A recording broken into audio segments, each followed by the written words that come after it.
અમે નિરાલી સોસાયટીમાં રહીએ છીએ, જે વેજલપુરમાં આવેલી છે. અમારી સોસાયટીનું રીડેવલપમેન્ટનું કામ ચાલુ કરેલ છે અમે, જે 80% ઉપરના મેમ્બરો અમારા રેડી છે અને 20% જેટલા મેમ્બરો રેડી નથી. અમારી સોસાયટીમાં અમારા સોસાયટીના કમિટી મેમ્બરોને ભાજપના જે કાર્યકર્તાઓ છે અને એમના સગા સંબંધીઓ છે એમના દ્વારા ધમકીઓ મળી રહી છે કે તમારા લોકોનું રીડેવલપમેન્ટ અમે નહીં થવા દઈએ.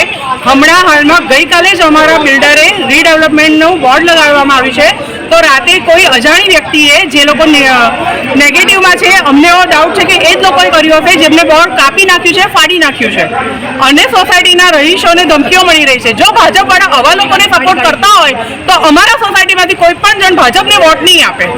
અમારી સોસાયટીમાં કોર્પોરેટર રહે છે, C1 છે, C1માં એમનું એક ઘર છે ને A1માં એમનું ઘર છે. એમણે A1માં ઘરમાં દુકાનો કરી છે અને ઇનલીગલ છે. દાદાનું બુલડોઝર બધે જ ચાલે પણ ભાજપના નેતાઓ ઉપર ચાલતું નથી. ભાજપના નેતાઓને ભાજપ છાવરે છે અને ઇનલીગલ કન્સ્ટ્રક્શનને લીધે અમારું રીડેવલપમેન્ટનું કામ અટકેલું છે. બિલ્ડર આગળ એણે પર સ્ક્વેર ફીટ 1 લાખ રૂપિયા માગેલા છે. Surendra Khachar, corporator, Sarkhej ward.